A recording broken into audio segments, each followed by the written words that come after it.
Vamos a informar este día.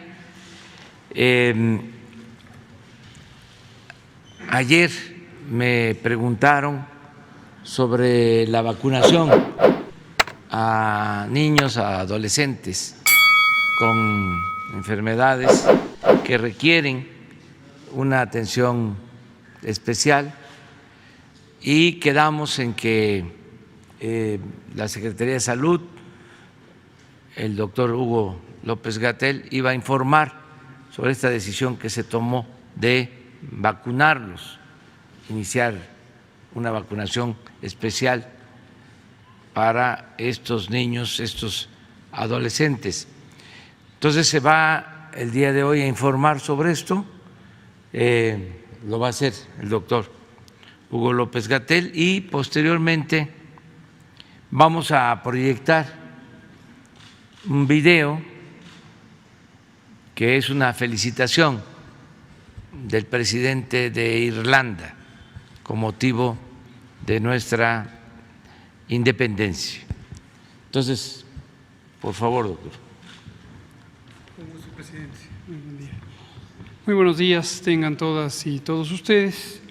Como ha instruido el presidente, hace algunas semanas empezamos a preparar las condiciones para que las niñas, niños y adolescentes de México que padecen alguna enfermedad crónica que les hace más susceptibles a padecer una forma grave de COVID, sean vacunados. Esto es parte de la estrategia o del programa, la Política Nacional de Vacunación contra COVID, y como hemos indicado en varias ocasiones, los criterios técnicos derivan de la revisión científica que se hace de la evidencia, tanto de las publicaciones científicas propiamente dichas como de las recomendaciones que hacen agencias internacionales y también nacionales de salud pública. Entonces, si me pasan la primera, aquí justamente es el punto que vamos a dejar claro. La política de vacunación contra COVID-19 en México, que fue presentada desde el 8 de diciembre de 2020, contempló a toda la población mexicana, pero siguiendo criterios semejantes a los que recomienda la Organización Mundial de la Salud, la Organización Panamericana de la Salud y varias agencias de salud pública de los países, establecimos un orden de tiempo en el cual iban a ser vacunadas las personas, considerando tres criterios fundamentales: uno, el de edad; otro, el de condiciones de riesgo, las llamadas comorbilidades, que son enfermedades que pueden padecer las personas que les hagan más propensos a tener COVID grave; y el tercer criterio era la oportunidad de que se pudieran hacer intervenciones de salud pública para normalizar la vida pública, como fue el caso de la vacunación de las personas trabajadoras de la educación. Así hemos procedido de manera muy consistente a lo largo de todos estos meses, y es el caso para esta siguiente etapa en la que vamos a abrir a la vacunación de niñas, niños y adolescentes con enfermedades crónicas. Hemos revisado todos los días o prácticamente de manera rutinaria lo que están haciendo en otros países, cuáles son sus motivaciones, cuál es el fundamento técnico, y encontramos que existe congruencia con lo que estamos también presentando en México. Hoy las agencias internacionales como la Organización Mundial de la Salud, algunas agencias regionales como los Centros de Control de Enfermedades de Europa, o algunos casos emblemáticos de grupos técnicos asesores de salud pública como en la Comisión Conjunta de Inmunización del Reino Unido, de la Gran Bretaña, siguen manteniendo la misma postura, que es la postura en México. Hay que seguir priorizando el concretar, el terminar la vacunación en personas adultas de 18 y más años y considerar ya a quienes tienen estas enfermedades crónicas, aun cuando sean menores de edad, porque su riesgo ya es equivalente en términos de la magnitud a lo que tienen las personas adultas del grupo de inicio. En el caso de México, solo podemos utilizar la vacuna Pfizer-BioNTech porque es la única que ha demostrado científicamente ser segura y eficaz en niñas, niños y adolescentes de 12 a 17 años, previamente ya se había registrado de 16 años en adelante. Entonces, es la única vacuna que podremos usar por el momento en México. No se descarta que otras compañías farmacéuticas en su momento presenten también sus expedientes y demuestren que las vacunas también pueden ser usadas en niñas, niños y adolescentes. En la siguiente lo que vemos es la perspectiva de cuáles son estas enfermedades crónicas que aumentan el riesgo de COVID grave. Esto es el riesgo de padecer una forma de COVID que requiera hospitalización, atención en medicina crítica o incluso el riesgo de defunción. Hay varios grupos, no me detendré en cada uno, se pueden ver en la imagen, pero en general son enfermedades que deprimen el sistema inmune, ya sea por una afección directa por la propia enfermedad o porque los tratamientos que se usan para esas enfermedades, como es el caso de los diversos cánceres, deprimen el sistema inmune, disminuyen la capacidad del sistema para defenderse de las infecciones. Algunas otras enfermedades donde hay falla orgánica, como la insuficiencia renal, la insuficiencia del hígado, trastornos digestivos, enfermedades neurológicas, algunas enfermedades congénitas o genéticas, cromosómicas, que causan deficiencias metabólicas también. Diabetes tipo 1 es una de las de mayor trascendencia en la infancia por su frecuencia y por la asociación con estos estados de inmunosupresión. Y también se incluye embarazo adolescente. Este es un problema de salud pública en sí mismo. Ayer fue claramente planteado por el Consejo Nacional de Población en la Estrategia Nacional de Prevención del Embarazo Adolescente y es un problema de salud pública importante, pero además el embarazo, ya sabíamos, ya por eso desde mayo de este año habíamos abierto la vacunación a mujeres embarazadas, ahora agregamos a quienes son embarazadas adolescentes. Con todo esto, estimamos de 750,000 o hasta 1.500.000 personas, niñas, adolescentes, que podrían estar en esta condición. Finalmente, ¿cómo lo vamos a hacer operativo?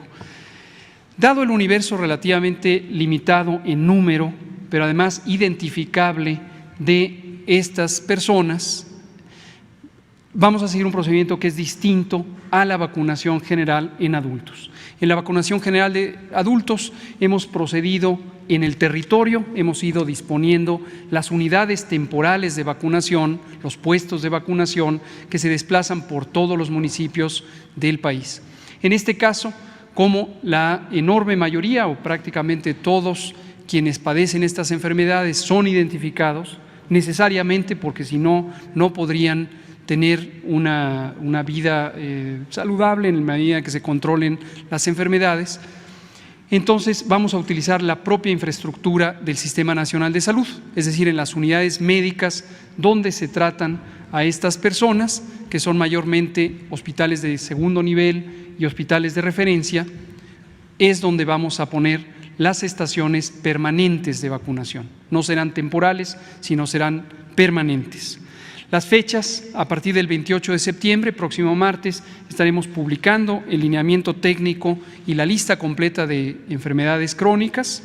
El 1 de octubre abriremos el registro en la misma plataforma que hemos estado utilizando, mivacuna.salud.gov.mx, y en la primera semana de octubre se estarán preparando operativamente las unidades médicas que serán seleccionadas para esta atención. Y en cada una de las entidades federativas, los coordinadores del programa Correcaminos, de las brigadas de vacunación, estarán coordinándose con las instalaciones de salud, tanto de las instituciones federales, como las de Seguridad Social, el IMSS, el ISSSTE, Pemex, etcétera, como aquellas que son de las secretarías estatales de salud. Y, por supuesto, quedará abierto el canal de comunicación para cualquier incidente que se presente, también a través del portal Mi Vacuna. Esto es todo.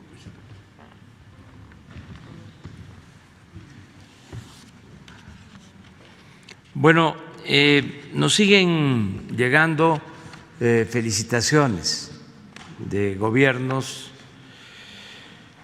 de pueblos hermanos del mundo por los 200 años de nuestra independencia. Ayer se dio a conocer un video como astronautas rusos nos felicitan desde el espacio. Lo han hecho presidentes, primeros ministros, jefes de Estado, lo hizo el presidente Biden de Estados Unidos,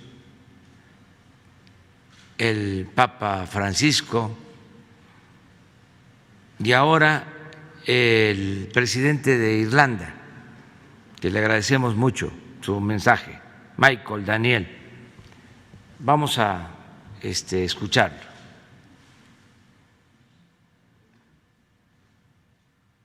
Estimados amigos, es una gran alegría el poder felicitar al pueblo de México en esta histórica ocasión en la que su nación conmemora, recuerda y celebra 3 momentos decisivos en su historia. El pueblo de México, como el pueblo de Irlanda, reconoce la importancia de tomarse el tiempo de recordar, y me siento honrado de ser parte el día de hoy de esta importante conmemoración, celebrando 700 años desde la fundación de su capital, la Ciudad de México, recordando 500 años desde la llegada de los españoles y la caída de la gran ciudad azteca de Tenochtitlán, así como las consecuencias para sus ciudadanos. Festejando 200 años desde la consumación de la independencia y el fin de la guerra civil de 10 años. A 200 años de su independencia, México es conocida en todo el mundo por su extraordinario patrimonio y cultura, sus artistas y escritores, así como el espectáculo belleza natural del país. Pero de igual manera a México se le conoce por su liderazgo basado en valores en toda Latinoamérica y su compromiso con el sistema multilateral. Desde mi primera visita a México hace varios años, quedé impresionado con todo lo que nuestras naciones tienen en común. Y mientras reflexionamos sobre este día tan especial, los claros paralelos en las historias de nuestros países son apreciados por todos. Nuestra historia compartida de colonización, migración, pobreza y lucha unen a los pueblos de Irlanda y México. De hecho, mientras México celebra el bicentenario de la consumación de su independencia, Irlanda celebra el centenario de la suya, incluyendo el cese al fuego de 11 de julio de 1921, que propició las condiciones de diálogo y la firma del acuerdo anglo-irlandés del 6 de diciembre. Nuestras dos naciones tienen mucho en común en términos de los que hemos alcanzado y lo que nos enorgullece, nuestra independencia, nuestros pueblos fuertes y únicos, nuestro patrimonio cultural por el que trabajamos arduamente para conservar vivo, mientras sigue evolucionando, y el papel que juegan nuestras naciones en el escenario internacional. Tanto Irlanda como México tienen gran experiencia con la migración y nuestras diásporas forman parte esencial de nuestra identidad cultural el día de hoy. Y qué mayor ejemplo que los migrantes irlandeses que jugaron un papel importante en asegurar al México libre e independiente del 2021. Hablamos de Guyon de Lampard, nacido en Wexford, que redactó la primera declaración de independencia en Latinoamérica en la Ciudad de México en 1642. Y que fue después ejecutado por herejía por la Inquisición española. Era un documento extraordinario en el que se elegía a un monarca de manera democrática. Proclamaba ideas revolucionarias y ideales. Más de un siglo antes de la Revolución Francesa y más de 1050 años antes del grito de dolores del cura Miguel Hidalgo en 1810, que marcó el inicio de la lucha de la independencia de México. Es un gran orgullo para Irlanda que Guillén de Lampart es el único extranjero al que se le honora como héroe de la independencia de México en el ángel de la independencia en la Ciudad de México. Años más tarde, en verano de 1821, el último virrey de la Nueva España, un hombre de ascendencia irlandesa, Juan O'Donoghue, jugó un papel transformador en la lucha de México por su independencia al firmar el Tratado de Córdoba con el revolucionario mexicano Agustín de Iturbide. El ratificar la independencia de México y su compromiso con sus principios liberales llevaron a Juan O'Donoghue a trascender en la historia de México como un aliado a pesar de las consecuencias personales que sufrió al ser llamado traidor en España. Muchos más irlandeses han buscado una nueva vida en México después de su independencia. Su memoria permea la rica historia y cultura de este país, siendo los más notables John Riley, nacido en Clifton, y el Batallón de San Patricio, esos valientes luchadores de Irlanda y otros países europeos que decidieron unirse a la causa del ejército mexicano durante la guerra de 1846 a 1848 con Estados Unidos. Estamos inmensamente orgullosos de que son los únicos extranjeros en el muro de honor del Congreso de la Unión, junto a los demás grandes héroes de la patria. Los descendientes de estos migrantes se encuentran aquí hasta nuestros días, contribuyendo a la vida y la política de México y la embajadora de Irlanda. Orgullosamente participa en varias conmemoraciones a los San Patricios cada año. El día de hoy es un placer ser testigo del sólido intercambio entre nuestros pueblos y entre nuestras naciones, intercambios que nos llevarán a una más profundo y sólida relación en el futuro. Admiro mucho el firme apoyo de México al multilateralismo basado en sus principios y estoy orgulloso de ver que Irlanda y México comparten por tercera ocasión un periodo en el Consejo de Seguridad de las Naciones Unidas. Juntos estamos trabajando por la igualdad de género, apoyando el rol de las mujeres en los procesos de paz y abogando por una resolución pacífica de disputas, así como el respeto a la ley, la protección a los grupos vulnerables, incluyendo la protección de civiles en conflictos armados.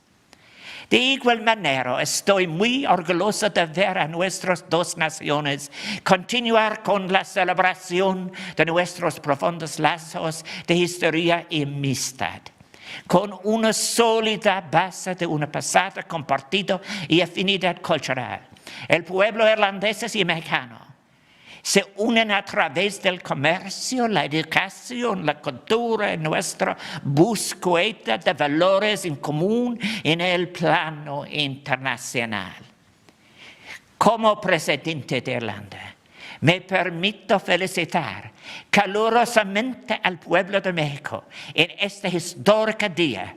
Es mi deseo que los lazos inquebrantables que unen a nuestras naciones, basados en nuestra historia, valores y visión para el futuro que tenemos en común, continúen profundizándose. Viva México, viva Irlanda. Muy bien, muchas gracias al presidente de Irlanda. Vamos a abrir. Dos. Y luego nos vamos para atrás.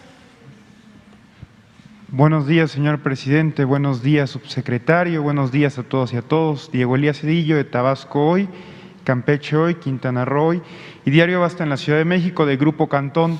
Señor presidente, me permito comentarle, en atención a los hechos recientes de la semana pasada o en estos días, con base en el informe de gobierno que presentó la doctora Claudia Sheinbaum, me gustaría exponerle que todas y todos sabemos que usted tiene dos casas, que son Tabasco y Palenque, pero también conocemos que uno de los lugares donde usted reside es la Ciudad de México, la misma que gobernó hace algunos años cuando fue jefe de gobierno.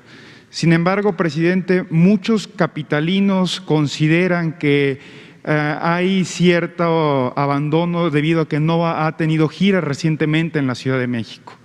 Presidente, con base en lo anterior, me permitiría preguntarle cuál es el motivo por el cual usted no ha tenido giras en la ciudad y si no le gustaría supervisar de manera personal el trabajo que mantiene el gobierno capitalino en la consolidación de la Cuarta Transformación aquí en la capital del país, y si usted pudiera comentarle a la doctora Sheinbaum si lo pudiese invitar más a los eventos que están en la ciudad, ya que la Ciudad de México pues es suya al fin y al cabo, presidente, con todo este factor de que usted gobernó y que ahorita es presidente de la República. No sé si nos pudiera compartir al respecto de esto, presidente.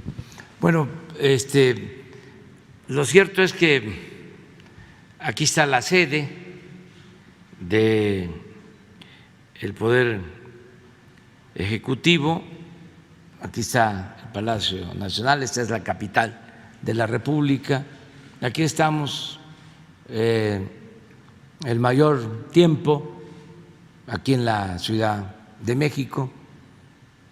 Yo creo que los ciudadanos de la capital tienen acceso a más información que otros ciudadanos, porque aquí se concentran la mayoría de los medios de información convencionales y también las redes sociales que se usan mucho. De modo que hay mucha información, se aplican todos los programas en la Ciudad de México que se llevan a cabo en el resto del país,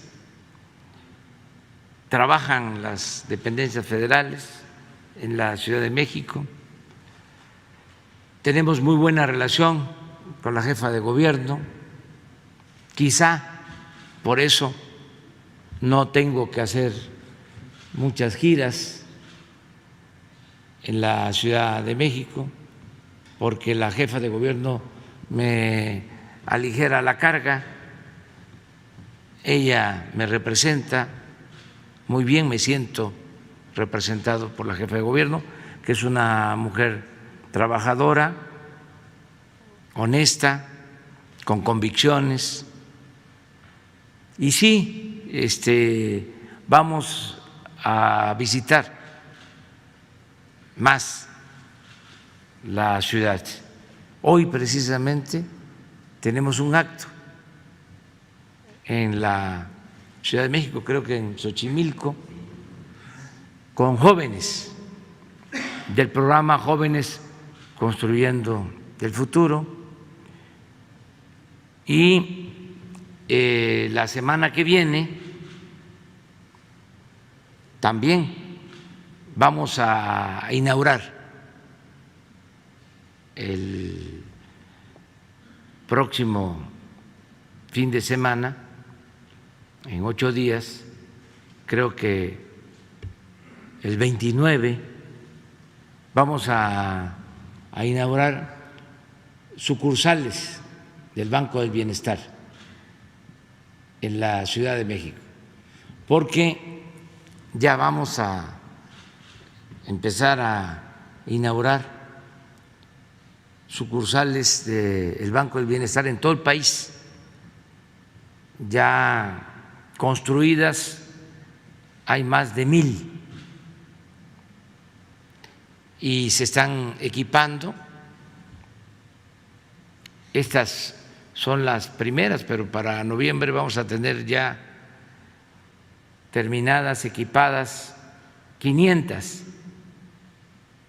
y para el año próximo pues vamos a tener todas 2,700 sucursales para finales del año próximo, para que la gente en estas sucursales del Banco del Bienestar pueda recibir lo que por derecho y justicia les corresponde, que los adultos mayores reciban sus pensiones, las niñas, niños con discapacidad, los estudiantes sus becas, en fin, que en el Banco del Bienestar se dispersen los cerca de 500,000 millones de pesos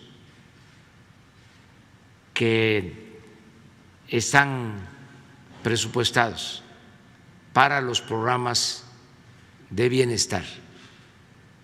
Entonces, por eso es la creación de toda esta infraestructura. Acuérdense, es interesante que no olvidemos, como parte de la privatización de la política neoliberal o neoporfirista, no dejaron ni un banco, todo lo entregaron, todos los bancos los privatizaron. Solo de manera simbólica quedó el Banco del Ejército y un banco que en sentido estricto no lo era, porque no tenía ni siquiera equipo propio, rentaban computadoras y la gente ni sabía que existía. Se llamaba Bansenfin. Eso fue todo lo que dejaron. Entonces, ese Bansenfin se convirtió en Banco del Bienestar y ahora es un gran banco. Y por eso se están construyendo estas 2,700 sucursales. Va a ser el banco con más sucursales en el país y sobre todo va a ser el banco con sucursales en los pueblos más apartados, porque ahora hay sucursales de bancos solo en las cabeceras municipales y eso no en todas las cabeceras. Es decir, no en todos los municipios de México hay sucursales de bancos. Y ahora va a haber en todo el país. Entonces, la semana próxima vamos a inaugurar sucursales del Banco del Bienestar en la Ciudad de México. Creo que voy a ir a Tláhuac, a Iztapalapa y a Gustavo Madero. Muchas gracias, presidente. Ahora, si me lo permite, en el contexto también de la semana pasada, el sábado, con base en la reunión de la CELAC que se tuvo aquí mismo en el Salón Tesorería, me voy a permitir citar muy brevemente a Gabriel García Márquez, que comentaba que América Latina tenía que vivir su Edad Media para poder generar desarrollo. En consecuencia, presidente, en una sección de todos los periódicos de Grupo Cantón hay un apartado que se llama Vuelo de Pájaro. En este espacio se publicó en el transcurso de esta semana que el llevar los proyectos del gobierno federal, ergo, Jóvenes Construyendo el Futuro y el programa Sembrando Vida, sería impulsar el contexto de la Cuarta Transformación en lo que sería América Latina, en los países que ustedes quieren replicarlo. Presidente, con base en lo anterior, le pregunto, ¿consideraría usted que el llevar los programas insignias de su gobierno a América Latina, en el caso que se genere la sinergia correspondiente, sería una expansión de lo que implica la Cuarta Transformación para impulsar el desarrollo de América Latina en el mundo como usted lo había planteado? Gracias, presidente. Pues ya lo estamos haciendo desde hace 2 años. Hay un programa de cooperación y se aplican programas en Centroamérica, el de Jóvenes Construyendo el Futuro, se aplica en El Salvador, en Honduras, creo que también en Guatemala, y queremos que estos programas se lleven a cabo en todo Centroamérica. Los estamos impulsando porque son programas exitosos, están bien evaluados. El programa Sembrando Vida es único en el mundo porque significa sembrar árboles, frutales, maderables, es reforestar. Es el programa de reforestación más importante en el mundo. Le da empleo a 430,000 personas, 430,000 sembradores que tienen trabajo. No es empleo temporal, es permanente. Se les apoya con un jornal para que cultiven sus parcelas, siembren en sus terrenos ejidales, comunales, en sus pequeñas propiedades. Es una inversión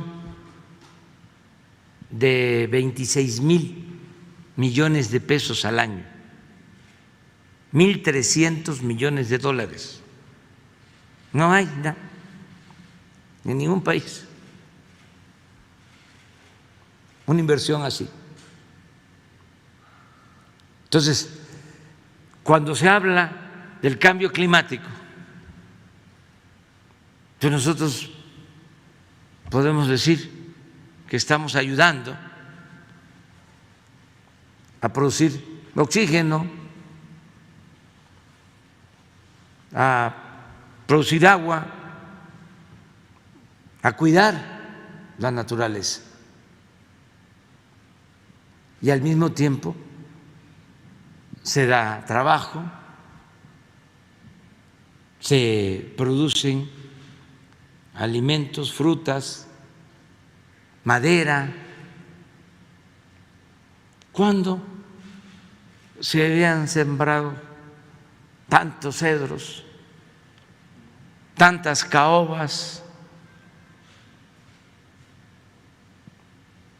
Nada.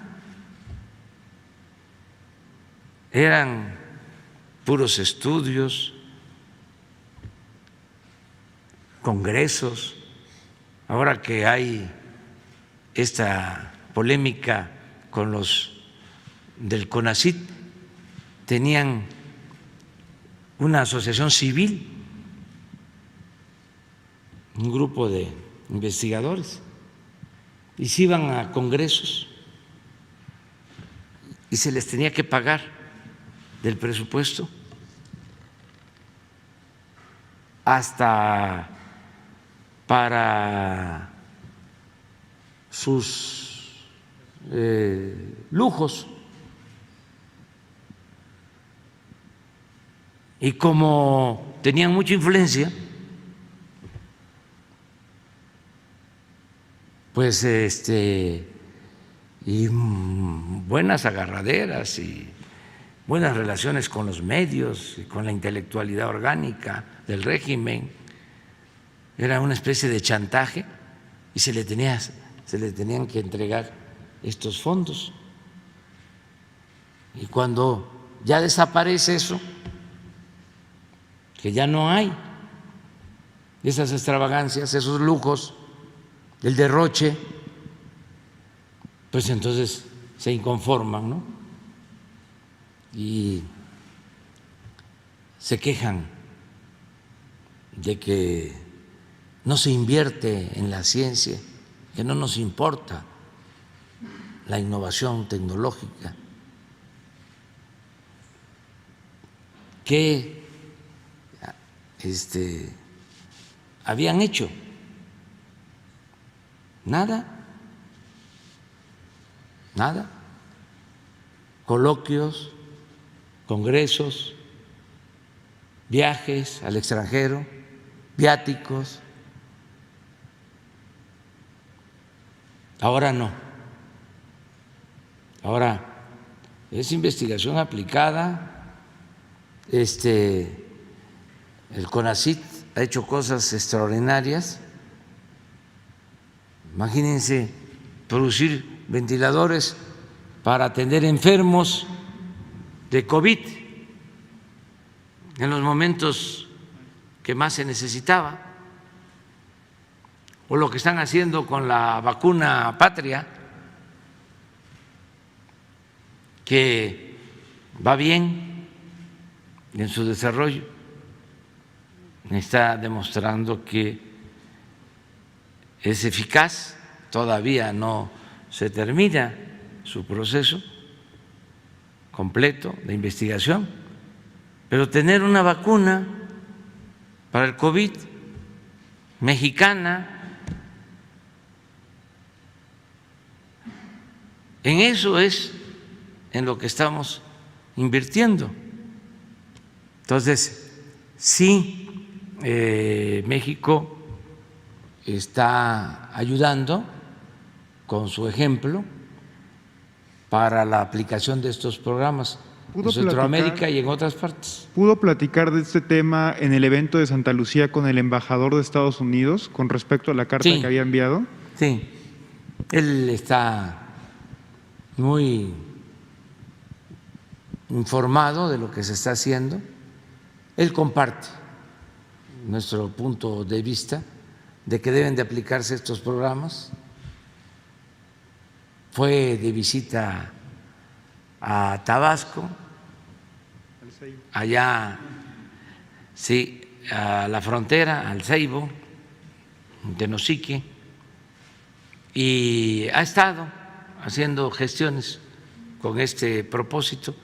Yo espero que pronto tengamos resultados, porque hay que llevar a cabo acciones de apoyo a la gente de Centroamérica lo más pronto posible,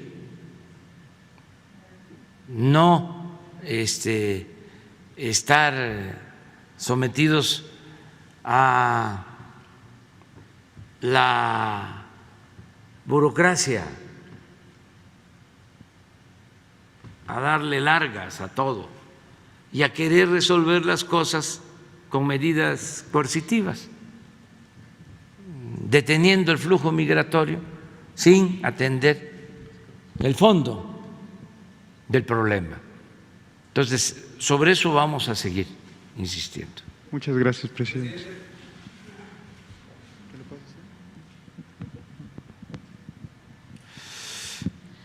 Gracias, presidente. Buenos días.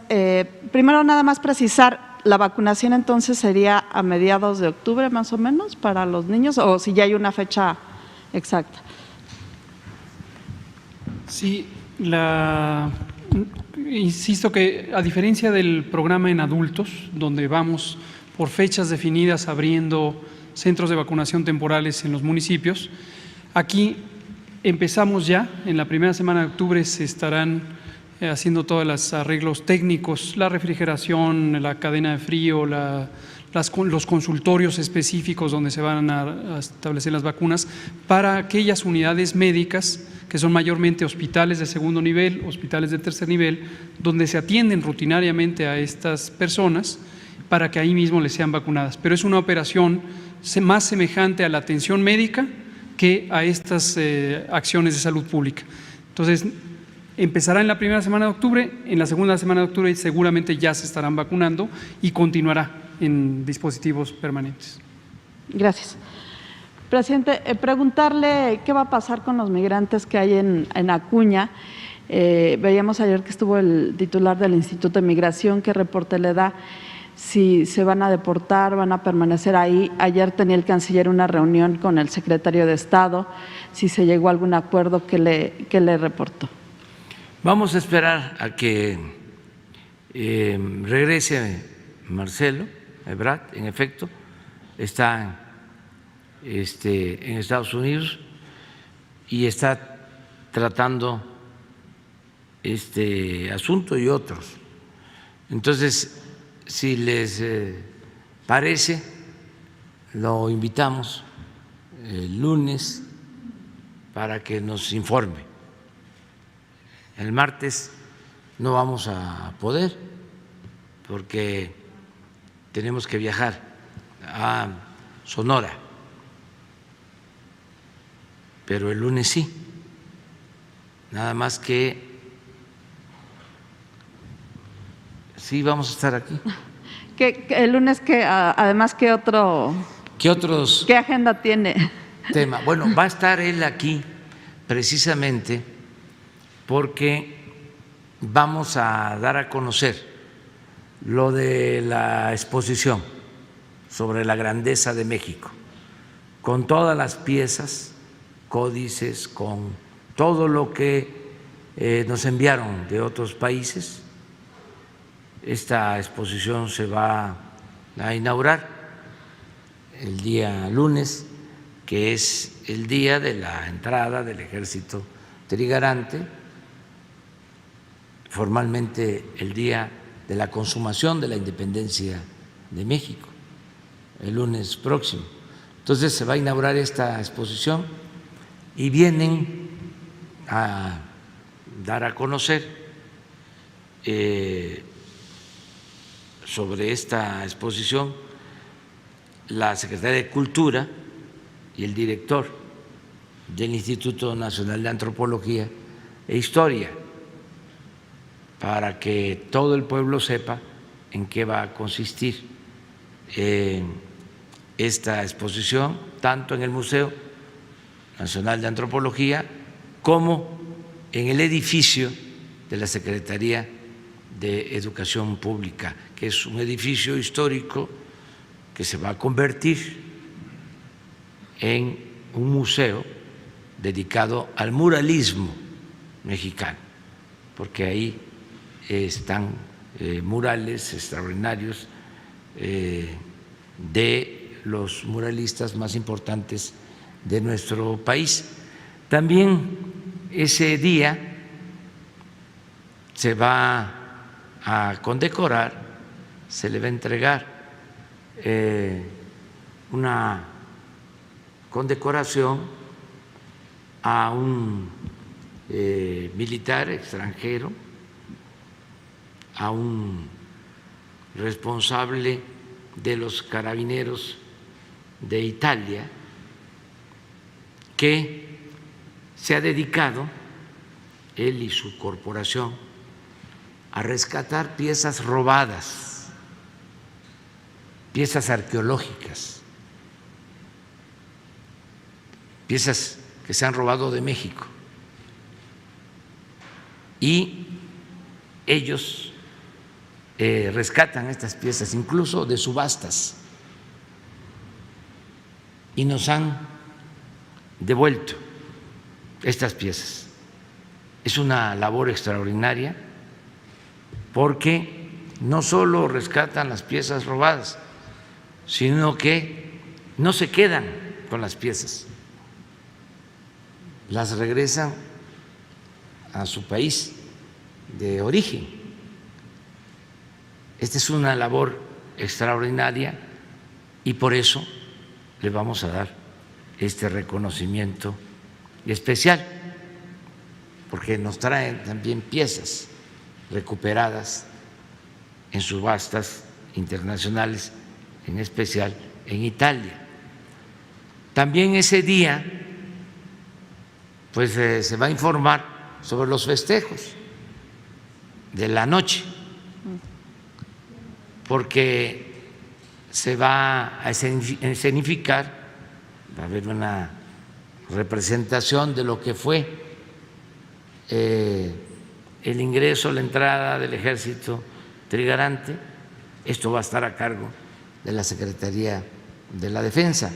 Va a ser a partir de las 8 de la noche, va a ser nocturno. Entonces es todo el lunes. ¿Viene el secretario de Estado?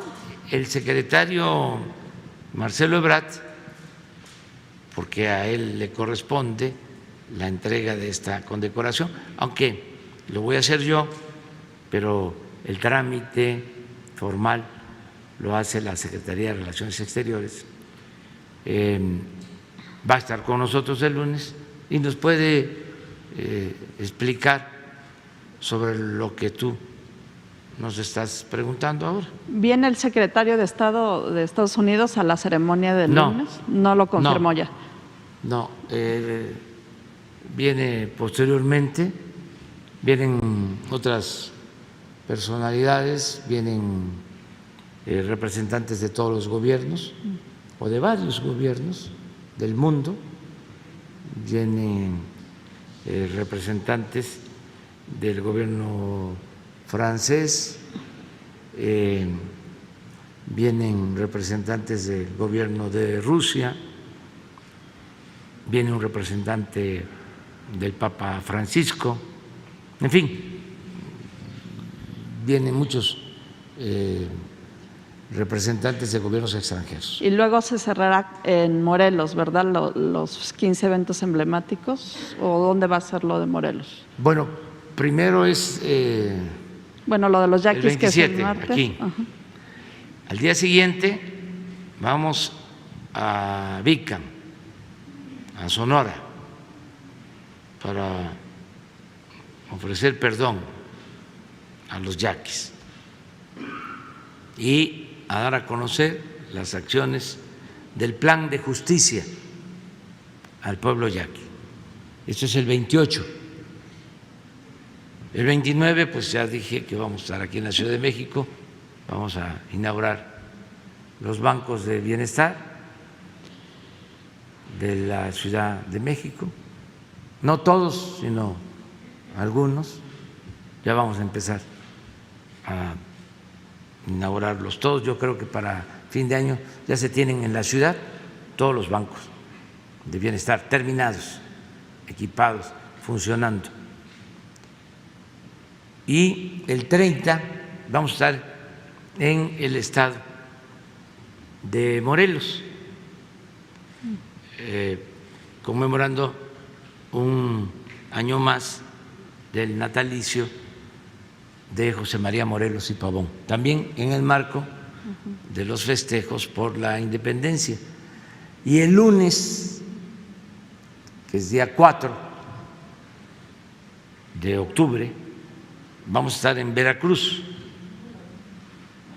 4 de octubre, en San Juan de Ulúa, porque se van a conmemorar los 200 años de la creación de la Armada de México. Y ahí terminan ya todos los festejos de este año, que comenzaron en Cuilapan, Oaxaca, donde se asesinó a Vicente Guerrero. Entonces, hemos llevado a cabo, creo que ya como 10 actos, y nos faltan 4. Sí, porque Ayer terminé de hacer el cuarto discurso. Tengo que escribirlos pues con tiempo para que yo pueda dedicarme a otras cosas. Gracias, presidente. Solo para cerrar el tema de los migrantes, ¿no se ha contemplado la posibilidad de que el gobierno de Estados Unidos también otorgue recursos para la permanencia de los migrantes aquí en territorio mexicano, los que se encuentran sobre todo en la frontera, para que ellos puedan tener pues condiciones más dignas, digamos, mientras permanecen en México? Sí, pero hay que atender el fondo primero.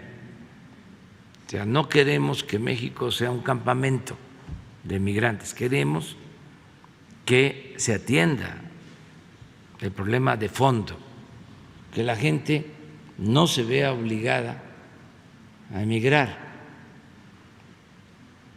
porque si no, continuamos con lo mismo, es retenerlos, ponerlos en albergues, y no enfrentamos el problema de fondo. No se ha invertido en desarrollo. Les decía yo que desde la Alianza para el Progreso, Estados Unidos no invierte en América Latina, en el Caribe, para apoyar a los pueblos pobres.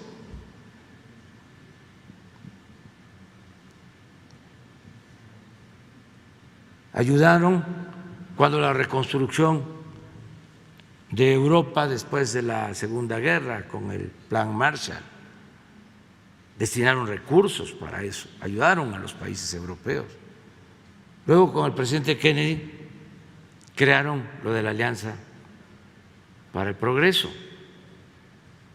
en los años 60, pero desde entonces no ha habido nada. En el caso de México,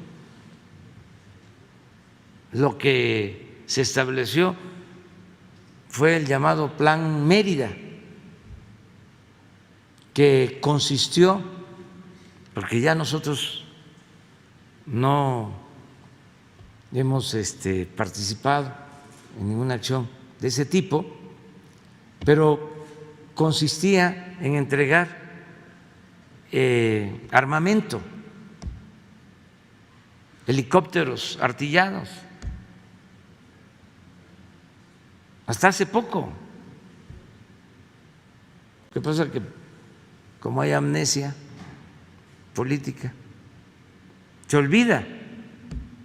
Pero ¿qué hacían los presidentes del periodo neoliberal o los secretarios de Relaciones Exteriores con los secretarios de Gobernación, de Seguridad? Tomarse la foto recibiendo helicópteros artillados del embajador de Estados Unidos. Eso era el Plan Mérida. Ya no queremos eso. Queremos apoyo para el desarrollo.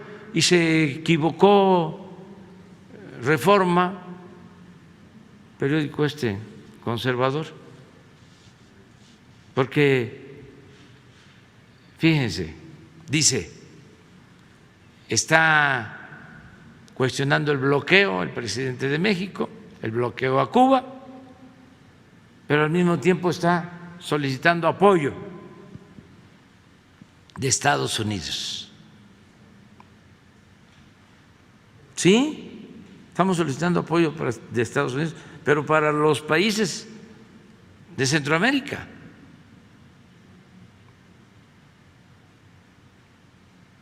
Porque nosotros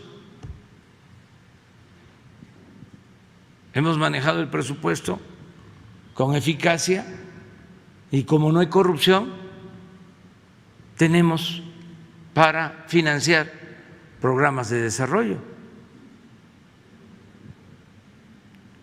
Entonces, lo que queremos es que cambie la política que se ha venido aplicando desde hace muchísimos años y que no ha dado resultados. Y esto lo entienden en Estados Unidos.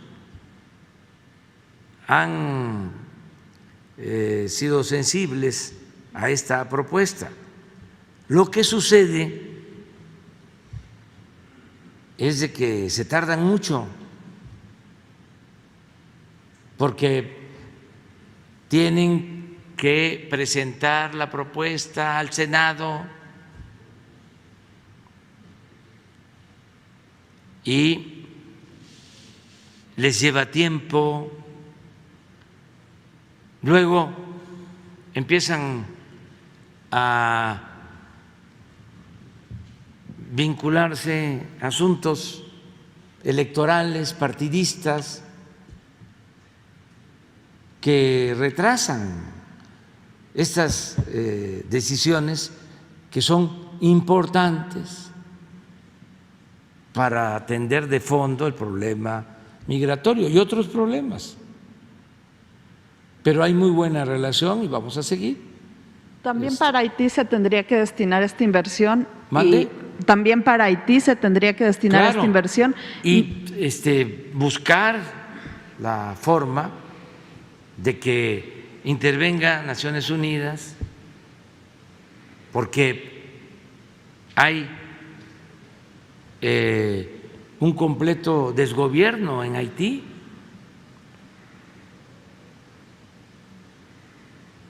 Hay muchísima violencia.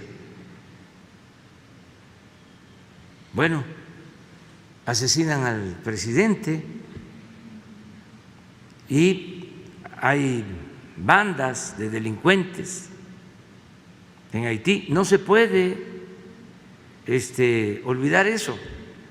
No es solamente atender a los migrantes haitianos que por necesidad salen de su país, por necesidad y por la violencia. Entonces hay que hacer algo y aquí la ONU se está tardando. Eso es lo mismo. ¿Y dónde están los organismos de defensa de derechos humanos a nivel internacional? Porque no es dar la espalda, voltear para otro lado. Hay que atender los problemas. Eso es lo que se está proponiendo. Gracias, presidente. Y finalmente, si nos podría hacer un comentario justo de los investigadores que comentaba hace un momento sobre estas investigaciones que se realizan. Hay mucha polémica por estas investigaciones. Sí. Gracias. Pues me envió un informe la directora del CONACYT,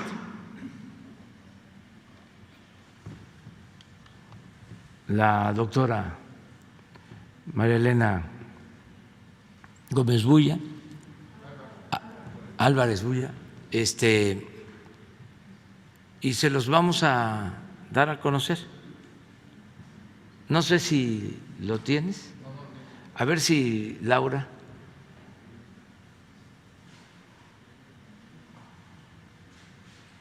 Lo presenta porque ahí explica qué es lo que está sucediendo, porque hay mucha desinformación. Entonces, a lo mejor hasta va a ser necesario que venga a informar personalmente. A ver si lo hacemos el miércoles, pero a ver si nos envían los documentos y los entregamos hoy. Son dos, uno más ejecutivo, donde explica lo que está sucediendo. Es un grupo de investigadores que formaron una especie de asociación civil y que recibían dinero del CONACYT.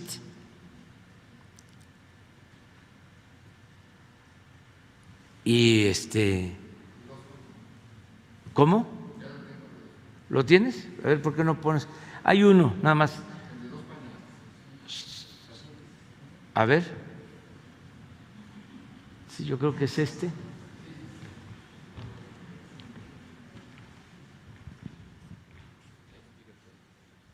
Aquí explica, pero es esto, mire, un párrafo. Entre 2002 y 2018, la asociación civil, la que tiene que ver con estos investigadores, recibió alrededor de 100 millones de pesos para proyectos de ciencia y tecnología y 471 millones de pesos para cubrir gastos de operación, entre los que se incluían choferes, celulares, servicios de bocadillos, salarios e impuestos de alrededor de 40 personas, comidas en restaurantes de lujo y viajes al extranjero. Asimismo, la asociación civil adquirió un inmueble de lujo en el centro de Coyoacán. ¿Por qué no en Iztapalapa?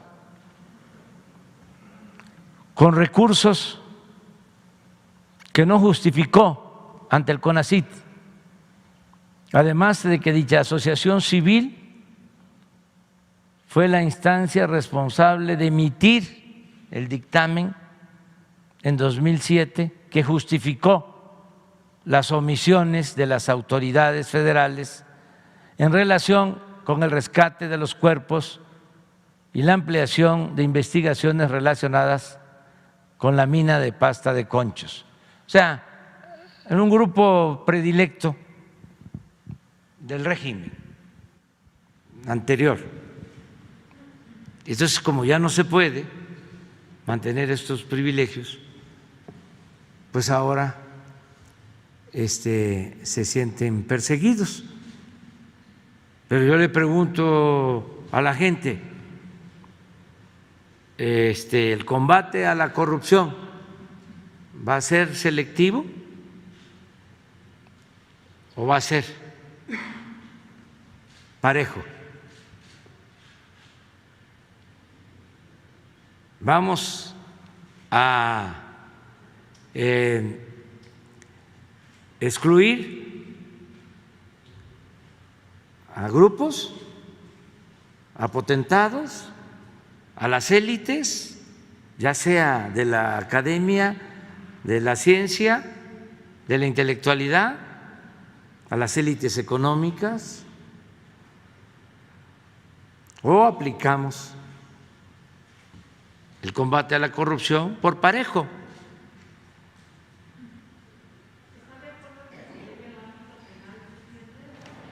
Que se investigue y si hay corrupción, que se castigue. ¿Por qué nada más se va a castigar a los pobres, a los que no tienen con qué comprar su inocencia, a los que no tienen agarraderas, a los que no son influyentes? No. Tiene que acabarse con la impunidad, sea quien sea. Al margen de la ley nada, por encima de la ley nadie. Sean amigos, colegas, familiares, que se entienda. No sé si sea cierto, pero uno de los investigadores supuestamente perseguido se aventó un Twitter ayer. Ojalá y lo consigamos para que vean el nivel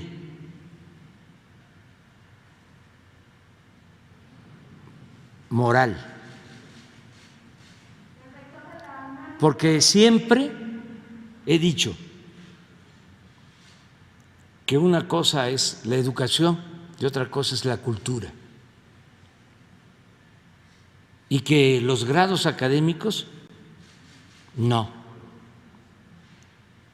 son sinónimo de cultura. Se pueden tener altos grados académicos y no tener sensibilidad en lo social ni en lo humano y no poseer valores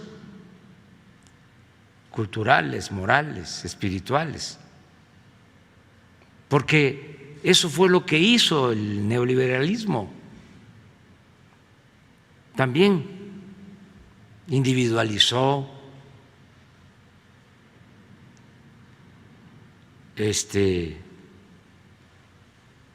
dejó sin dimensión social, humana,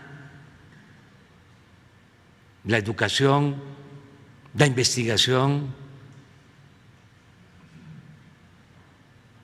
Ojalá y se pueda conseguir. Sí,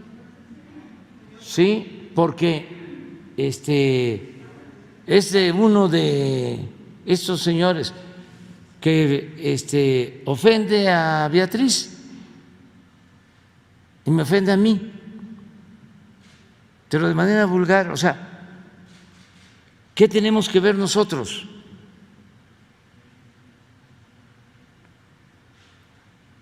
Pero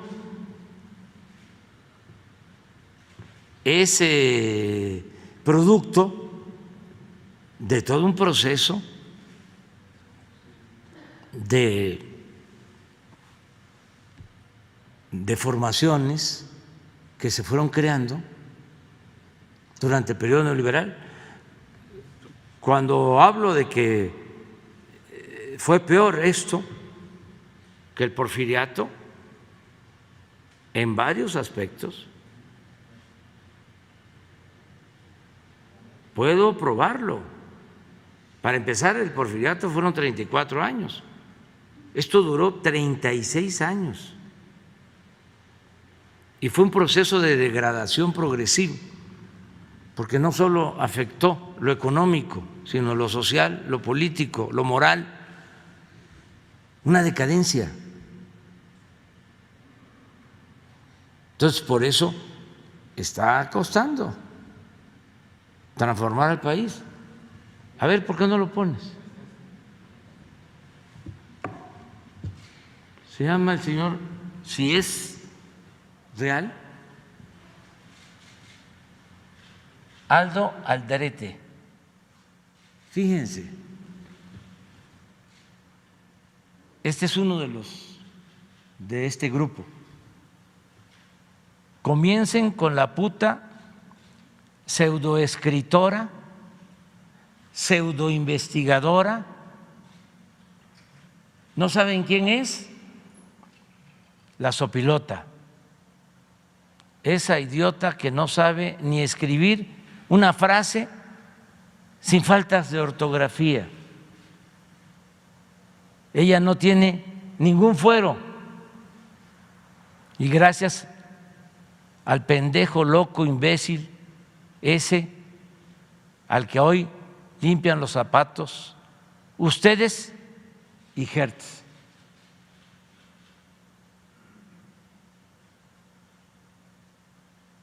Como siempre hemos salido de la calumnia ilesos y tenemos tranquilidad en nuestra conciencia, pues lo podemos poner.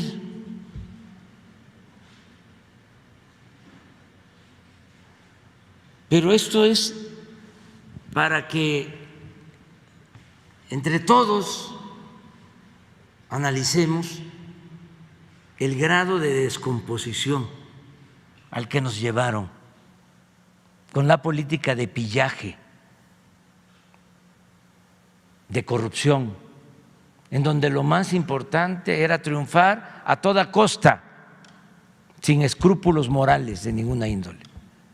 Entonces, cambiar este régimen de corrupción, de injusticias, de privilegios, pues lleva a todo esto, a insultos.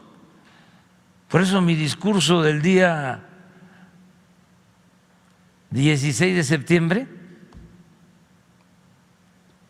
lo dediqué en buena parte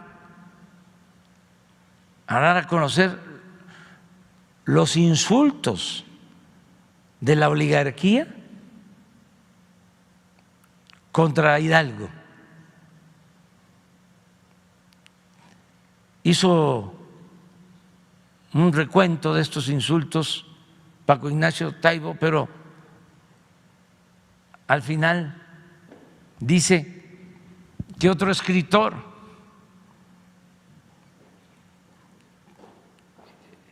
hizo lo mismo y él no estaba enterado cuando escribió su texto, y hay muchísimos más insultos, muchos más, pero imagínense cuánto odio a Hidalgo por haber planteado la libertad de los esclavos, por haberles dicho a los oligarcas que su Dios era el dinero. Cuánto odio que le cortaron la cabeza y exhibieron la cabeza en la plaza principal de Guanajuato durante 10 años.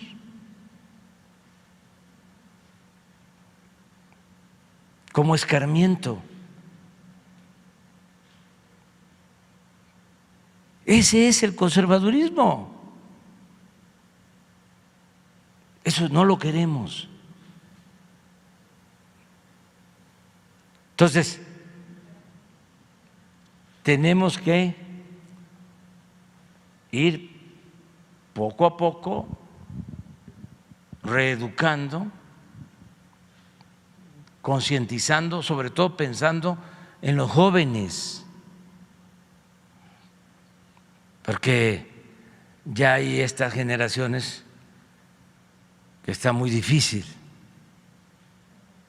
de cambiarlos. Ya no oyen, ya no ven nada, pero los jóvenes, porque la cuarta transformación implica también auspiciar un nuevo pensamiento, una nueva corriente de pensamiento. Tenemos que ir hacia allá. Entonces, es muy interesante el tema de estos investigadores y en general del comportamiento del conservadurismo en México y cómo el movimiento, que es muy importante, de transformación, está logrando que emerja todo esto que estaba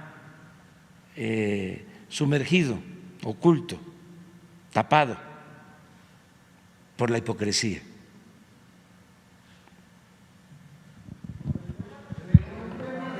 A ver, los dos.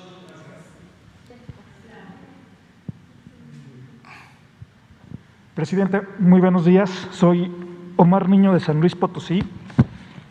Traigo un documento de 4 jóvenes que trabajan en la construcción, que San Luis Potosí el 25 de julio salieron a trabajar a Tonalá, Jalisco, a construir un motel. Fueron secuestrados, están desaparecidos y las 4 familias son muy humildes y la Fiscalía del Estado de Jalisco no está dándole trámite a la desaparición de los 4 jóvenes. Fueron secuestrados 7 y soltaron a 3 y 4 están desaparecidos. Según la familia, tienen pruebas de que estos 7 jóvenes, los 4 están desaparecidos, fueron entregados a la Policía Estatal de Jalisco. Y la Fiscalía del Estado de San Luis Potosí tampoco les quiere ayudar. Me han hecho llegar este documento, que es todo el expediente, y una carta en donde le piden que pues les hace saber sobre su desesperación porque están desaparecidos. Se la hago llegar. Por un lado. Por otro lado, y hablando de ese mismo tema, el próximo domingo toma protesta como gobernador Ricardo Gallardo Cardona. En San Luis Potosí hay mucha preocupación y me voy a permitir leerle textualmente una respuesta que Ricardo Gallardo Cardona le dio a un periodista de San Luis Potosí al preguntarle cómo iba a ser el combate a la delincuencia organizada en San Luis Potosí. El gobernador electo respondió: al potosino no le lastima que vayan a matar a un vendedor de droga en una tiendita. La delincuencia organizada es tema del Ejército, de la Marina, de la Guardia Nacional, del presidente. Mi pregunta es, señor presidente, los potosinos a partir del lunes, ¿a quién le vamos a pedir cuentas sobre la lucha contra la delincuencia organizada en San Luis Potosí? ¿Usted se va a hacer responsable, como el señor Ricardo Gallardo está mandándole básicamente esta obligación del Estado a la Federación? Esa sería mi primera pregunta. Pues yo creo que todos tenemos la responsabilidad de atender los problemas de inseguridad y de violencia. El gobierno municipal, el gobierno estatal, el gobierno federal, incluso hasta los ciudadanos, cuando sabemos de que se comete un delito, tenemos que denunciarlo, ayudar, llevando a cabo la denuncia correspondiente. Vamos nosotros a seguir garantizando la paz, la tranquilidad, y lo vamos a seguir haciendo con los gobiernos estatales, en colaboración, porque en el tema de seguridad no pueden haber diferencias políticas, partidistas. Hasta en el caso de Guanajuato, por ejemplo, que tenemos más diferencias, porque sostenemos que ya lleva mucho tiempo el fiscal de Guanajuato y que sigue estando Guanajuato en los primeros lugares en homicidios. Bueno, aún con esa diferencia, porque no han querido cambiar al fiscal. Y no es que nosotros estemos en contra del fiscal, es que no son buenos los resultados. Entonces, ¿qué pasó hace unos días? Es un lamentable hecho en Salamanca, que llevaron de regalo unas bombas y perdieron la vida los dueños de un restaurante. Ayer, en colaboración con el gobierno del Estado, con el apoyo del Ejército, de las Fuerzas Armadas, de la Guardia Nacional, ya se logró detener a los 2 responsables. Se hizo una investigación conjunta. Entonces, tenemos que actuar en estos temas en forma coordinada, aun cuando tengamos diferencias. Entonces, yo creo que en San Luis Potosí se va a garantizar la paz, la tranquilidad, como lo merecen los potosinos, y lo va a hacer el nuevo gobernador y lo vamos a hacer nosotros y lo vamos a hacer en forma coordinada. Presidente, no deje de voltear a ver a San Luis Potosí. Hay un gran miedo por los antecedentes del gobernador electo. Ya estuvo en prisión en 2 penales de máxima seguridad. La petición como ciudadano y como periodista es que no dejen de voltear a ver a San Luis Potosí. Incluso los analistas señalan que hasta se pudiera convertir en un narcoestado. Ojalá y no sea así. Esa sería la petición de los potosinos, señor presidente. En otro tema, con el doctor Hugo López-Gatell, me gustaría preguntarle si no están, si con esta vacunación a menores no tienen previsto que no se salga de control los amparos para los menores de edad. En San Luis Potosí, un juez federal de nombre Diego Ávila acaba de otorgar una orden para que se vacunen a 24, un grupo de 24 menores. Al siguiente día subió a 56 y ahorita van más de 100. Se está creando pues una inercia de que hay mucha gente que ya está ahorita contratando despachos para que los jueces federales estén dando estas órdenes. ¿Tienen contemplado esta vacunación que se pueda seguir incrementando debido a los amparos? Gracias, presidente. Gracias por la pregunta. Como comentamos aquí hace un par de semanas, consideramos desafortunado que se busque, desde luego es legal y es legítima la búsqueda de una respuesta, pero que se busque una respuesta individual a algo que es un problema colectivo. Así lo expresamos, la salud pública es una materia donde interesa el bienestar colectivo, distinto a las preocupaciones que, aunque nos parecen legítimas, están motivando a las personas a buscar una solución judicial a una preocupación individual.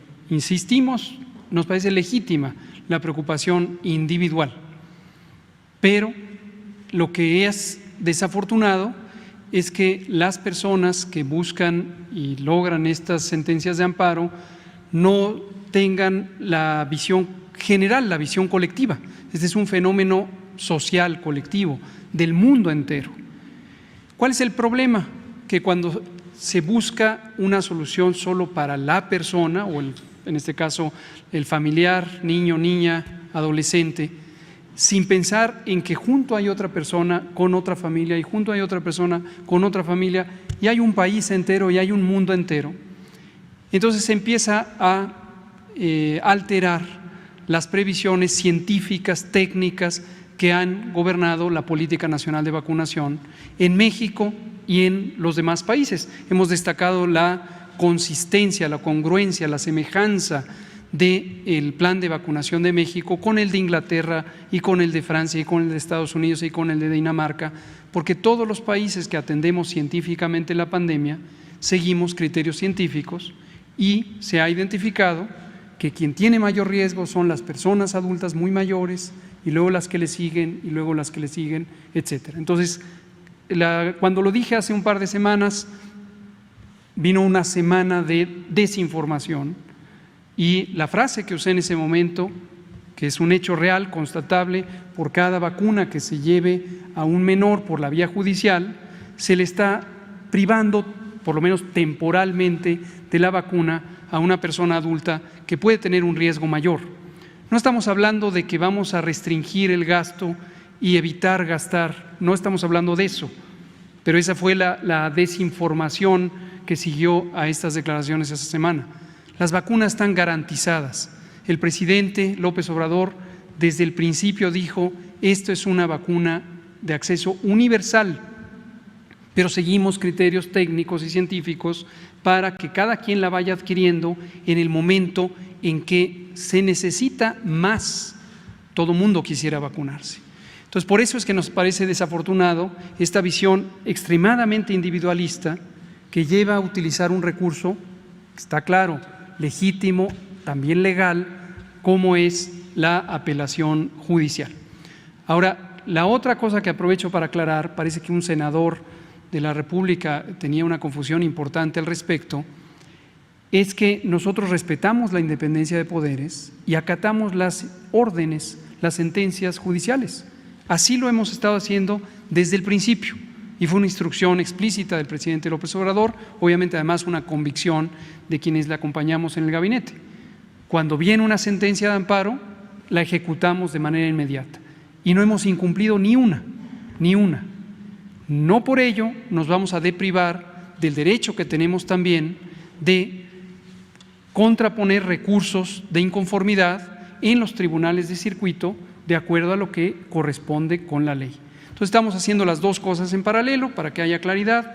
Acatamos inmediatamente y en los tiempos indicados las órdenes judiciales. Hemos ido vacunando a todas las niñas y niños o adolescentes que se indica, siempre y cuando tengan la condición médica razonable. Si no tienen 12 años y más, no podemos acatar esa orden. Si tienen en el panorama, si tienen el poder defenderse para no poder vacunar. Precisamente es lo que comento, gracias por la pregunta.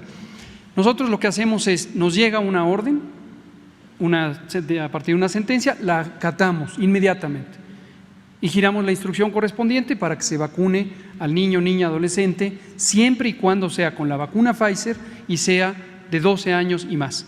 Si nos llega una sentencia que dice vacune a un niño de 2 años o 3 años, como nos ha ocurrido, dicho sea de paso, con todo el respeto para jueces y juezas, desafortunadamente también hay un espacio de desinformación, de desconocimiento importante. No podemos acatar algo que pondría en riesgo la vida de un menor.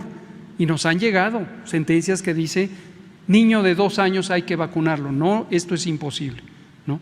Entonces, pero cuando corresponde, sí los vacunamos y en todos los casos hemos presentado apelaciones a los tribunales de circuito.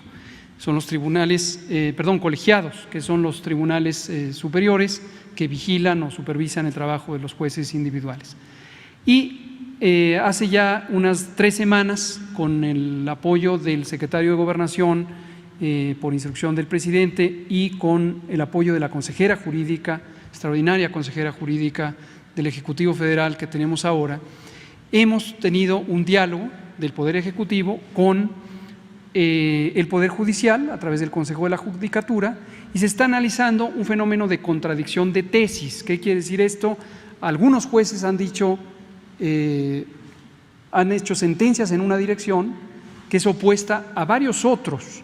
Cerca de poco más de la tercera parte de los juicios de amparo han terminado en no conceder la sentencia de amparo para el quejoso y en decir la autoridad tiene razón, la autoridad sanitaria tiene una política pública de interés superior porque es de interés general.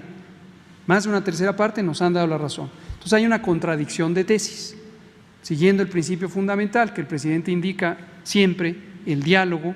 Estamos buscando que a través de tener más información que les llegue a los jueces, se resuelva también esto con un criterio general y se resuelva la contradicción de tesis en el sentido colectivo de la protección al derecho de la salud, como lo indica la tesis de jurisprudencia de febrero de 2019. Gracias. A ver. Presidente, subsecretario, buenos días.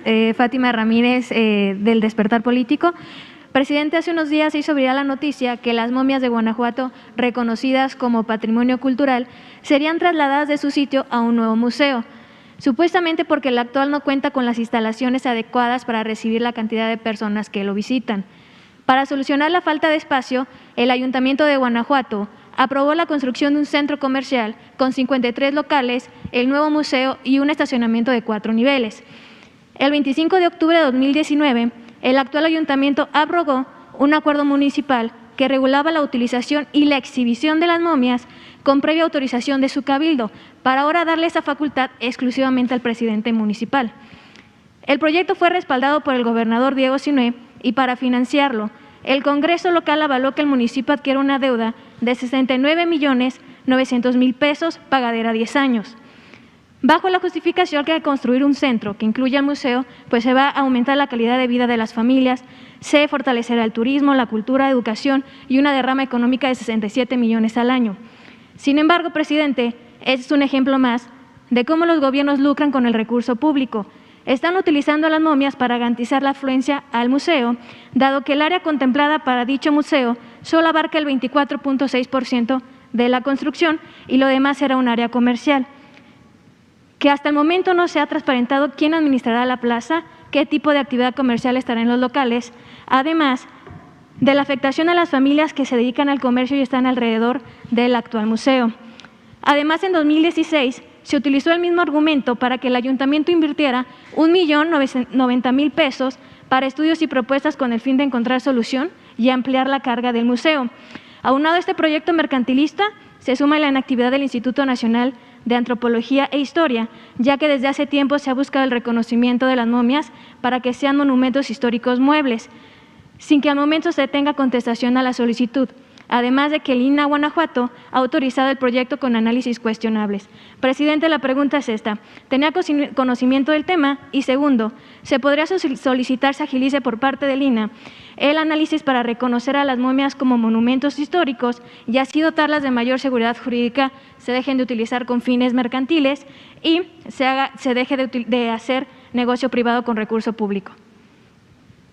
Pues vamos a pedirle al director del Instituto de Antropología e Historia, a Diego Prieto, para que nos ayude con este asunto que estás planteando. Ya se dio a conocer, seguramente Diego va a intervenir.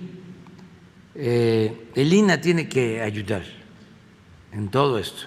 Hay que cuidar el patrimonio histórico, cultural de México, todo el patrimonio. Y ya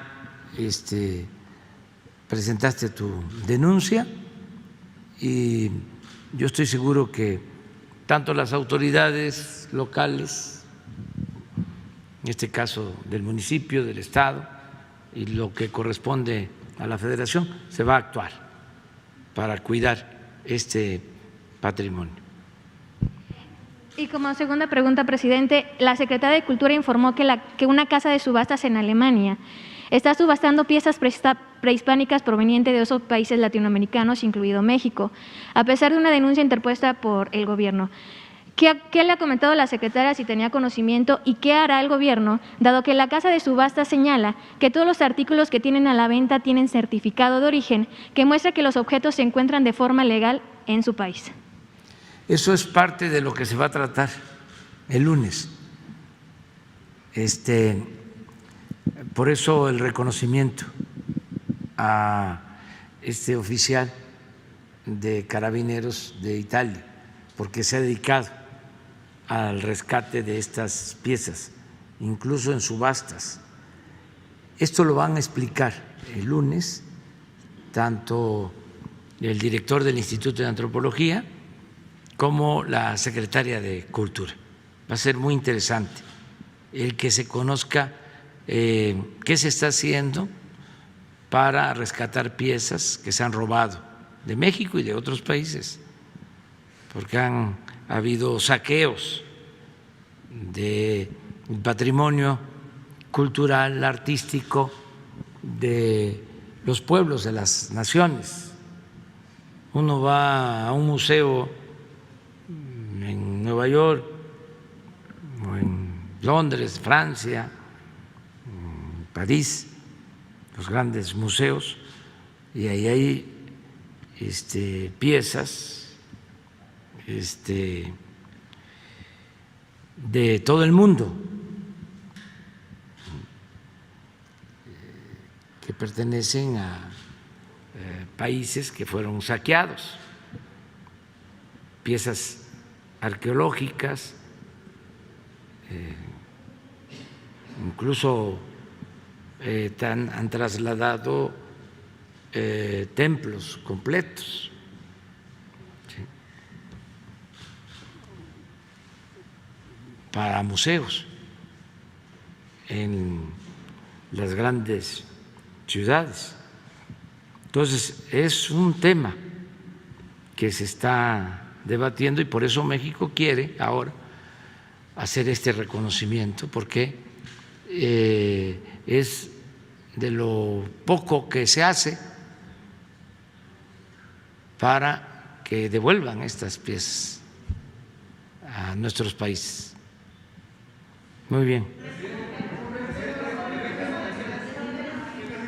A ver, él y ella. A ver.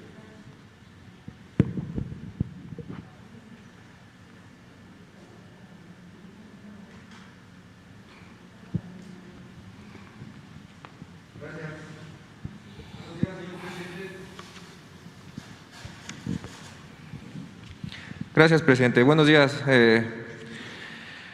Víctor Blogs para México Informa y YouTube Amigos. Bueno, YouTube Amigos.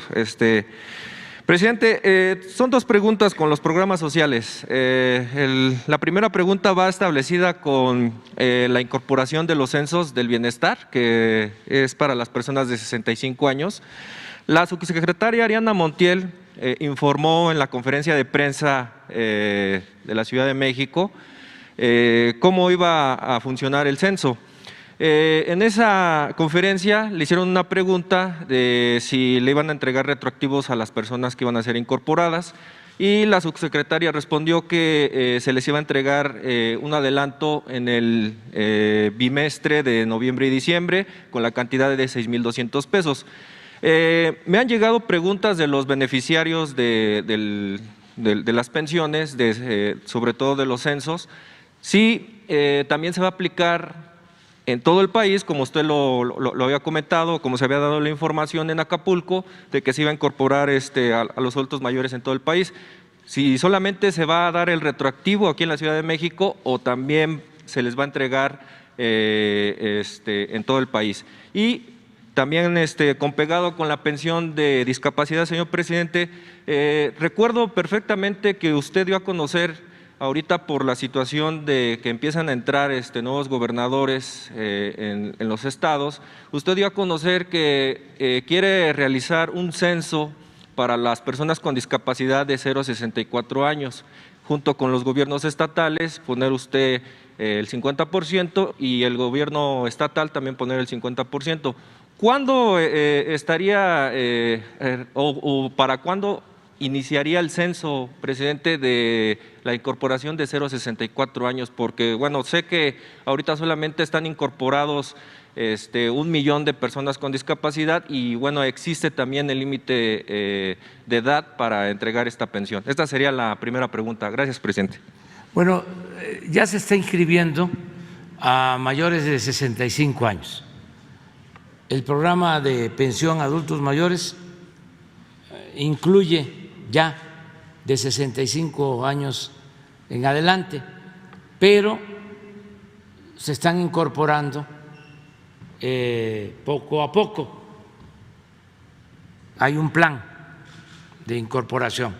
A ver si viene Ariana a darlo a conocer de nuevo, porque ayuda mucho a informar a los adultos mayores, que nos diga cuánto han avanzado en la incorporación de los de 65 años y más.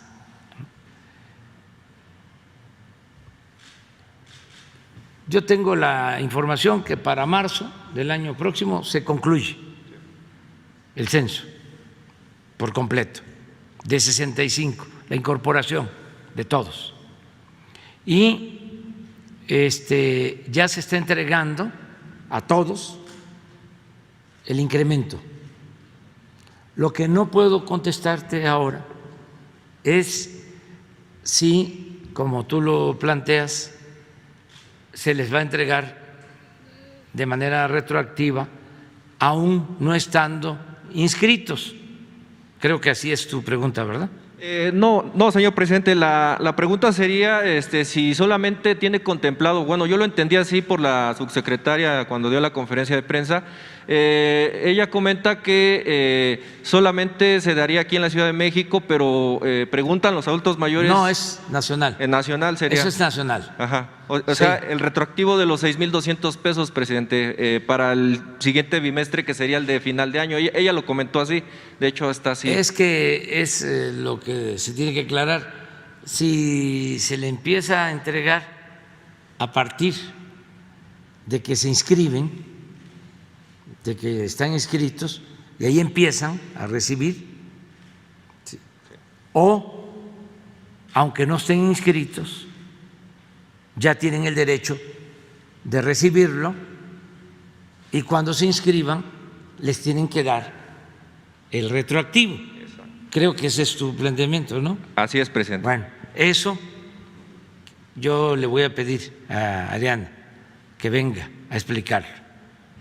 Lo que sí puedo comentar es que para marzo van a estar todos y que ya está el aumento. Eso sí, ya se está aplicando el aumento, que va a ser periódico, es decir, año con año, para que en enero del 24 la pensión sea el doble de lo que reciben en la actualidad.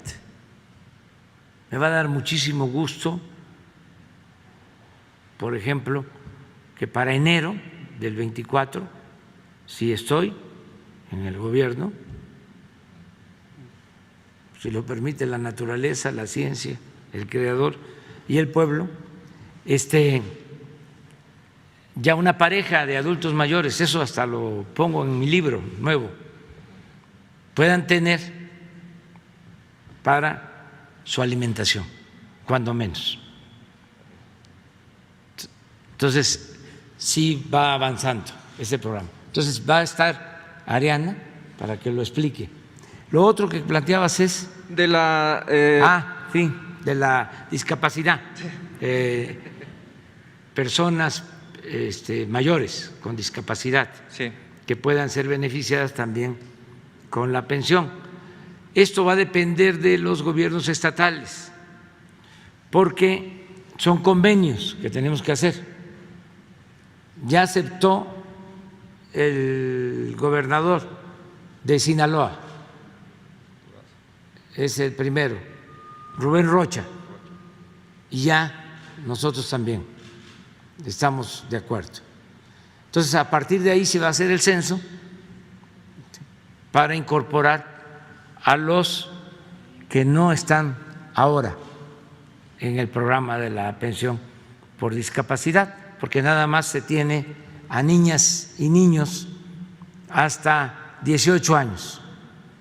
Entonces, falta de 18 a 64, porque ya a partir de los 65 tienen la pensión de adultos mayores.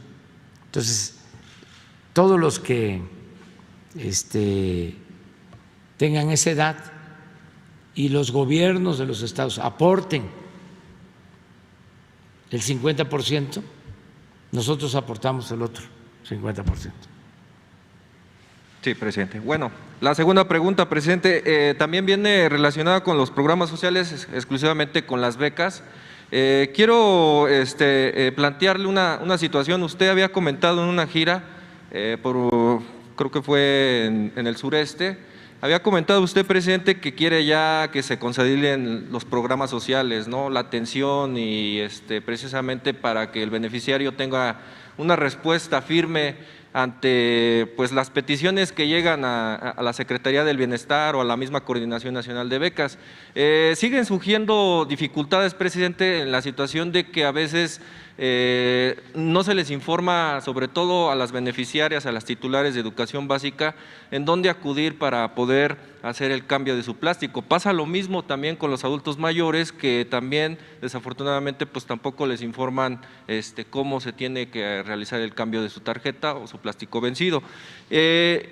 La situación, presidente, es de que los estudiantes cuando reciben los apoyos o las mismas titulares de educación básica comentan que reciben el apoyo, pero se borra el dinero, o sea, retiran a lo mejor, le voy a poner un ejemplo, 1,200 pesos y vuelven a querer retirar su apoyo que ya lo tienen depositado y la cuenta se pone en ceros.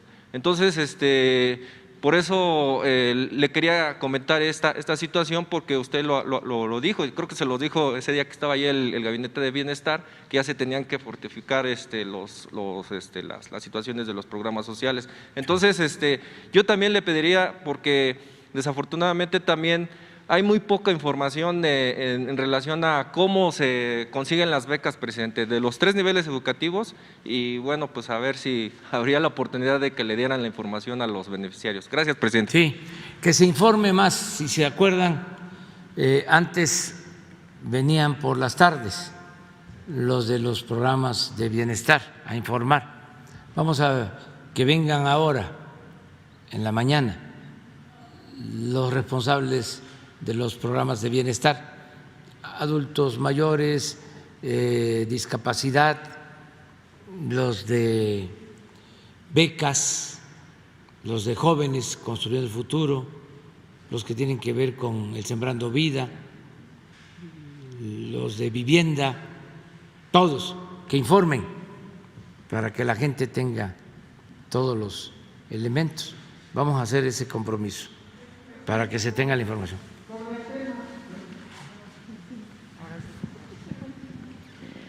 Buenos días, presidente. Soy Frida Guerrera, periodista independiente. Perdón la insistencia, pero tengo desde julio queriendo plantearle este tema. Deseaba plantearlo en la mesa de seguridad, bueno, en el informe de seguridad, pero no he tenido la oportunidad. Solamente tengo acceso 2 veces al mes a la mañanera. Y pues es una situación delicada. Le voy a leer textual el caso. Mi situación es un poco complicada. En 2018 ingresé a un plantel educativo militar perteneciente a la Marina. A 6 días de causar alta como alumna, fui abusada sexualmente por el teniente de navío Víctor Manuel Mecinas Rosas. Esto sucedió en la Escuela de Mecánica de Aviación Naval en La Paz, Baja California Sur. Fui torturada psicológicamente mediante amenazas, sí declaraba e incluso insinuó que me iba a matar. Por miedo callé unos días, pero después hablé. Aproximadamente una semana después, llegó a mi escuela el inspector de Marina, el almirante José Rafael Ojeda Durán, quien actualmente es el secretario de Marina. A él personalmente le conté todo y viajé a la Ciudad de México en compañía de él y varios oficiales para presentar formalmente mi denuncia ante la Fiscalía de Justicia Militar. Desde el día que yo presenté esa denuncia, viví una serie de actos discriminatorios a mi persona por decisión de la Marina. Fui llevada a psiquiatría para comenzar un tratamiento farmacológico consistente en antidepresivos, del cual jamás se llevó un control adecuado por parte del Servicio Médico Naval, provocando una afectación secundaria, por lo que por decisión propia decidí abandonar el tratamiento, lo cual molestó mucho a la institución, ya que estaba harta de que toda la escuela me señalara como loca, porque jamás se manejó con confidencialidad la situación legal ni médica. Era obligada a tomar medicamento e incluso tenía que enseñar mi lengua como prueba de haber ingerido la pastilla y después firmar una hoja de asistencia en donde se especificaba mi asistencia a ingerir los antidepresivos. Se me excluyó de servicios de guardias, actividades fundamentales para la formación académica de mi carrera sin existir impedimento médico que me prohibiera realizar dichas actividades. Se me señaló como mentirosa, se me revictimizó al grado de que toda la escuela me señalara como un problema para la institución, buscándome sacar de la institución a toda costa. Es un poco largo, le comento, presidente, el 2 de marzo del 2021, con mentiras es llamada esta mujer a la Ciudad de México para ser atendida por psiquiatría. Se somete a una semana exhaustiva de exámenes psicológicos para que pues cada médico y psicólogo le pidiera detallar la violación que vivió. A su regreso a la Escuela Naval fue encerrada 5 días como medida preventiva de COVID en el lugar donde fue violada. Pasó 5 días en ese lugar justo después de ser obligada a revivir ese episodio. Para ella fue algo sumamente fuerte, lo relata aquí. Y bueno, faltaban 2 meses para terminar mi carrera, dice la denunciante, y la Marina decide darme de baja, por lo que denuncié por abuso de poder, nuevamente por ser testigo principal de irregularidades y una injusta expulsión de mi escuela, abriendo así una carpeta de investigación también en la Fiscalía de Justicia Militar, en contra del médico naval David Leonel Vergara Valenzuela. La carpeta hasta el día de hoy no tiene respuesta de ningún tipo. Manifiesto que yo deseo mi denuncia sea llevada a las autoridades civiles porque desde el 2018 hasta el 2021 no existen avances y la Fiscalía Militar lleva mi caso a juicio, finalizando encontrar culpable al sujeto que la viola. Pido estar presente a la lectura de la sentencia y la petición es negada. Le hacen saber la abogada de la Marina que la acompaña que la carpeta fue mal integrada y que en breve el sujeto va a quedar en libertad. Asimismo, no puede regresar, no ha regresado a la escuela, ya por solicitud de la denunciante le fue practicada un peritaje por parte de la Sedena para que se compruebe que no es una mujer apta, que es una mujer apta para continuar en la Escuela Naval, situación que la Marina se niega a darle pues este derecho a terminar primero la escuela, que le faltaban 2 meses, y a de verdad recibir justicia. Es común que los delitos sexuales en estas instituciones pues se escondan, se vicien y al final los agresores son liberados. Ese es mi primer planteamiento. Pues sí, vamos a pedirle al almirante Ojeda, que es un hombre recto, íntegro, al que le tengo confianza, que atienda la denuncia y también lo puede hacer en la Comisión Nacional de Derechos Humanos. Nosotros podemos ayudar para que presente la denuncia en la Comisión Nacional de Derechos Humanos. Sí, presidente, gracias. Inclusive iba a traerle físicamente el documento, pero como han pasado en otros momentos, le planteé en otro momento, en mayo, el tema de Ligia Canto en Mérida, con Medina Sonda, sujeto ligado a Granier, que estaba detenido por peculado. También fue sentenciado ya por el feminicidio de Emma Gabriela, su hija de Ligia Canto. Lamentablemente, la sentencia que le traje para que la revisara, usted había ordenado que Julio Scherer la iba a revisar, posteriormente la Secretaría de Gobernación. Lamentablemente el sujeto ganó dicho amparo y fue trasladado a Mérida bajo todo este manto de impunidad. Las cuentas del señor Medina Sonda siguen activas y desde la cárcel mandó a asesinar a Emma y obviamente la familia de Ligia Canto junto con los 3 hijos de Medina Sonda y Emma Gabriela pues quedan en la completa vulnerabilidad. Justamente por eso no lo traje impreso, porque siento como que es recepción y ya usted da una orden y no baja, no llega a donde tiene que llegar. Y volverle a preguntar, presidente, el mes pasado no hubo informe mensual de género y veo que este mes tampoco. No sé, usted se había comprometido a que se iba a entregar este informe mensualmente y pues no se ha dado. Lo vamos a hacer, el informe y cerca de la denuncia también con Leti de favor. Ok, y gracias, se van presidente. a hacer los informes. Muchas gracias. Ya, Más o tengo menos, que ir. ¿cuándo sería el informe? Porque se supone que nos tocaría Pues lo vemos nada más que la semana próxima, a ver si es posible, si nos alcanza el tiempo. Gracias, presidente. Ya.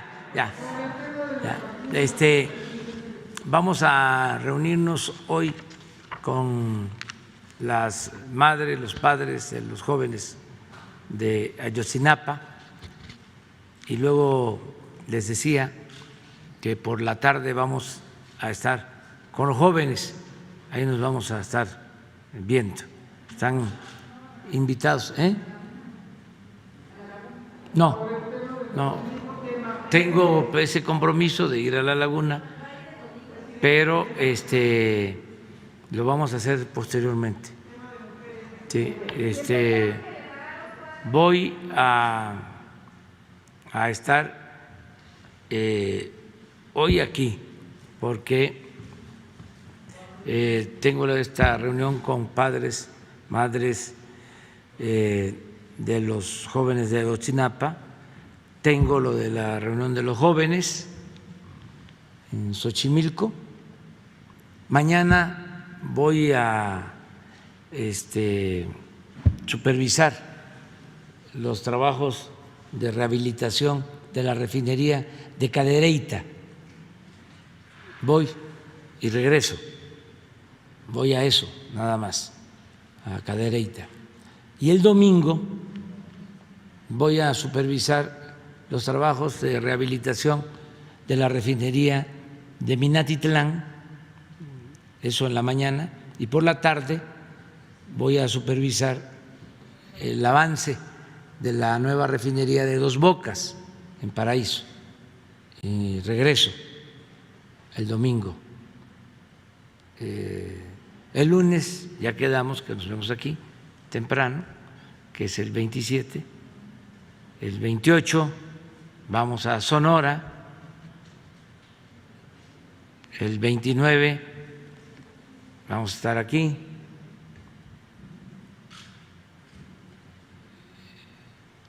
el 30 vamos a estar aquí en la mañana, pero nos vamos a Morelos.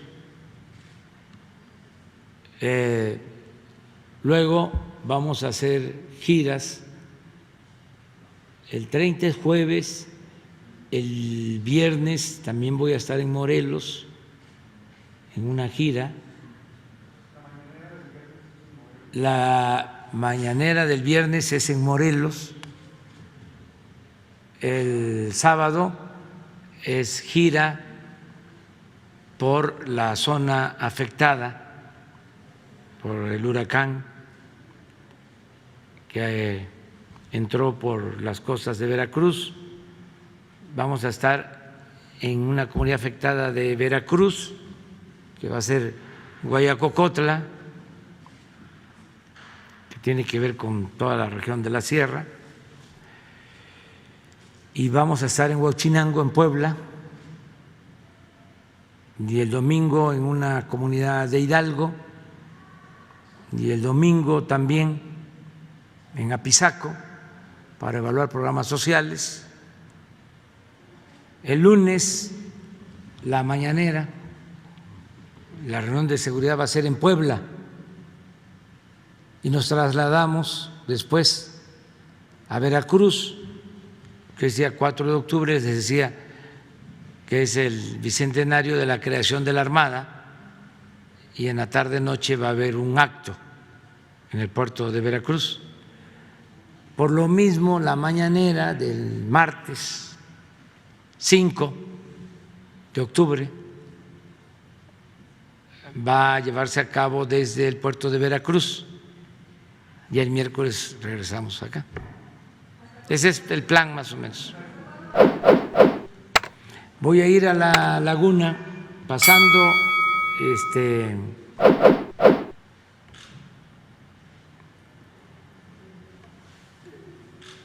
esta semana, sí, creo que a mediados de octubre. ¿Cuándo? Sí, creo.